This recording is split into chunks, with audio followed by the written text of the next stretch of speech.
Sir बताइए, अवगत कराइए। देखिए, आज हम लोग धरना स्थल पे सिविल लाइन प्रयागराज में धरना स्थल पर एक जन आंदोलन करके एक अपनी आवाज़ पहुंचा रहे हैं। जैसे कि पत्रकार महोदय हो गए, अधिवक्ता हो गए। अधिवक्ता और पत्रकार एक ऐसी शख्सियत है जो जुल्म मिटाने के लिए और गरीबों मजलूमों का साथ देने के लिए अधिवक्ता और पत्रकार ही होते हैं। लेकिन आज जब से कमिश्नरेट लागू हो गया है, अधिवक्ताओं के साथ, पत्रकारों के साथ गलत व्यवहार किया जा रहा है, उन पर झूठे आरोप लगा दिए जा रहे हैं और उनकी आवाज़ को दबाने का प्रयास किया जा रहा है, जो कि बिल्कुल गलत है। अगर पत्रकार के ऊपर झूठे आरोप लगा दीजिएगा, झूठे FIR कर दीजिएगा, अधिवक्ताओं के ऊपर झूठा FIR कर दीजिएगा, तो अधिवक्ता कैसे आप न्याय के लिए लड़ेगा फिर? तो पत्रकारों की और अधिवक्ताओं की सुरक्षा सरकार को करना चाहिए। ये वो अनमोल हैं जो गरीबों की आवाज़ बनते हैं। जैसे कि पता होगा कि हमारे जूनियर एडवोकेट हैं हसनैन अली, इनके ऊपर जो है 107-16 कर दिया गया। ये कहाँ थे आप? लखनऊ में मैं था। लखनऊ में थे, इनके ऊपर करा दिया गया। एक हमारे वरिष्ठ पत्रकार हैं अनिल कुमार जी, उनके ऊपर करा दिया गया। उनका प्रकरण इतना था कि पैसे का लेन देन का मामला था। उस पैसे के लेन देन के मामले में मैंने ही एप्लीकेशन डाली थी। हमारे भाई हैं, उन्होंने बताया कि ऐसा ऐसा मामला है, मैंने एप्लीकेशन डाली। तो अब पुलिस ने जो है उनके ऊपर 107-16 कर दिया। अब 107-16 कर दिया तो ये बाल बच्चे वाले हैं, इनके फैमिली है। अब या तो ये जमातदार ढूंढे, फिर वकील खर्चा उठाए। तो पत्रकार और वकील अगर इस तरह परेशान रहेगा तो वो कैसे वो उस मामले को हल कर पाएगा फिर? देखिए, जैसे मैंने आपको अवगत कराया था कि ना पत्रकार सुरक्षित हैं, ना वकील सुरक्षित हैं, ऐसे ही हमारे जर्नलिस्ट हैं, काफ़ी जन आंदोलनों और तमाम सामाजिक मुद्दों को उठाते हैं। अब इनके ऊपर भी 107-16 कर दिया गया, जो कि अभी बताया मैंने कि अभी हमारे जूनियर के ऊपर कर दिया गया, अब इनके ऊपर भी कर दिया गया। ये बेचारे बाल बच्चे वाले हैं, अब ये कोर्ट कचहरी का चक्कर काटे, 107-16 कर दिया।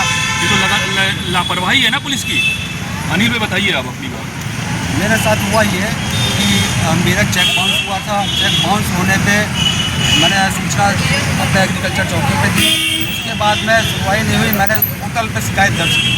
दर्ज करने के बाद यहाँ पे आख्या रिपोर्ट मांगी गई। आख्या रिपोर्ट में इन्होंने सीधा 107-16 लगा के भेज दिया गया, जो कि चेक बाउंसिंग का मामला था। आपको उस सूचना पर रिपोर्ट लगानी थी, मेरे ऊपर ज़बरदस्ती 107-16 क्यों प्रयोग कर दिया? अब मेरा जो खर्चा लगा वो आप किससे मांगूंगा? अपने बच्चों को कहाँ से पेट काट के दूंगा? पुलिस डिपार्टमेंट के अपर अधिकारी माननीय DGP महोदय को आप क्या संदेश देना चाहते हैं मीडिया के माध्यम से? यही देना चाहूँगा, चाहे चौकी हो, थाना हो, अगर विवेचना करने के लिए अगर किसी के पास आंखें आई है तो आप सही तरीके से विवेचना करिए और उसको सही दिशा में ले जाके रिपोर्ट लगाइए। आप 107-16 कर देते हैं, दोनों पक्ष की रिपोर्ट लगा के दिखा देते हैं कि हमने इस पर जो है आंखें लगा दी। ये गलत तरीका है। इसको तो बिल्कुल जो है हमारे कमिश्नरेट को और DGP साहब को और हमारे DCP महोदय को, ACP साहब को, सबको विवेचना को देखनी चाहिए और सबको इस पर अमल करना चाहिए कि हाँ, ये विवेचना गलत हो रही है।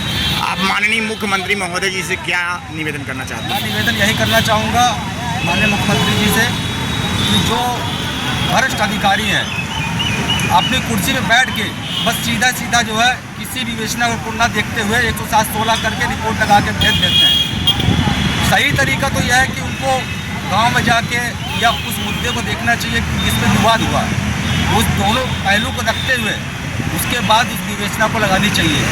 ये गलत तरीका है 107-16 वाला, ये आसान तरीका बन गया है। आपका क्या नाम है? मेरा नाम अनिल कुमार, मैं पत्रकार हूँ। जो देख रहे हैं और मेरी बातों को शेयर करें, आगे बढ़ाएं, क्योंकि अगर पत्रकार और वकीलों के साथ इस तरह से झूठे FIR होंगे तो पत्रकार और वकील बिल्कुल परेशान हो गया। इस समय जब से कमिश्नरेट चालू हुआ है तब से लगातार ऐसे झूठे आरोप लग रहे हैं। जफर भाई, आप बताइए इस मामले में। हमारा कहना है जब से ये कमिश्नरेट जब से लागू हुआ है तब से अधिवक्ताओं के ऊपर और पत्रकार के ऊपर शोषण होता जा रहा है। इस पर ना ही प्रशासन कोई एक्शन ले पा रही है, ना ही कुछ पर न्यायालय एक्शन ले पा रही है। ये हमारे जूनियर हैं, इनको ऊपर फर्जी जो है 107-16 का मुकदमा लगा दिया जाता है। जो है अब ये अपने मुकदमा में उलझे रहे या मुवक्किलों का पैरवी करेंगे।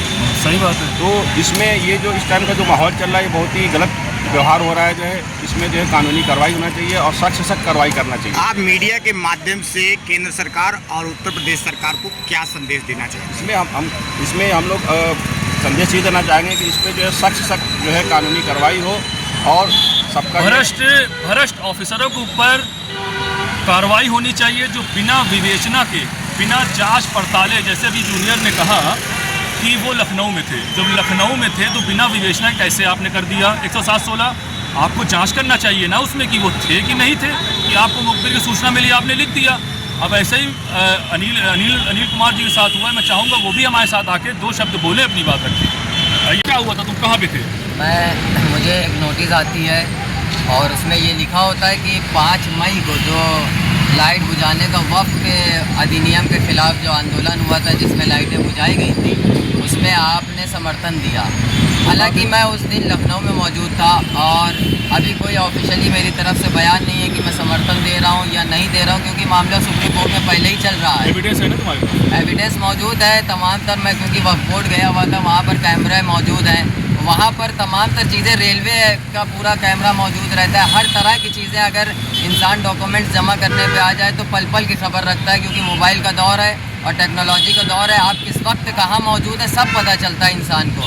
लेकिन इसके बावजूद दबाव बनाने के लिए, कुछ चीज़ों को दबाने के लिए परेशान किया जा रहा है और उसके अलावा ज़बरदस्ती एक बार नहीं कई बार 107-16 मेरे ऊपर की जा चुकी है और इसी को आगे ले चल के ये बड़ा मुद्दा बना देंगे और मुझे एक क्रिमिनल घोषित कर देंगे। जब मैं अपने अधिकार के लिए लड़ना चाह रहा हूँ, मैं अपने अधिकार के लिए नहीं लड़ पा रहा हूँ, तो दूसरे के लिए कैसे लड़ा जाएगा? सही बात है। परिचय? मेरा नाम हसनैन अली है, मैं डिस्ट्रिक्ट कोर्ट में जूनियर हूँ और अभी मैंने प्रैक्टिस शुरू किया है। अभी मेरा रजिस्ट्रेशन हुआ है, अभी मेरी नई वकालत है और ये मेरा फ्यूचर ख़राब करने की पूरी कोशिश है। मैं इनकी बात काट के एक बात कहना चाहता हूँ।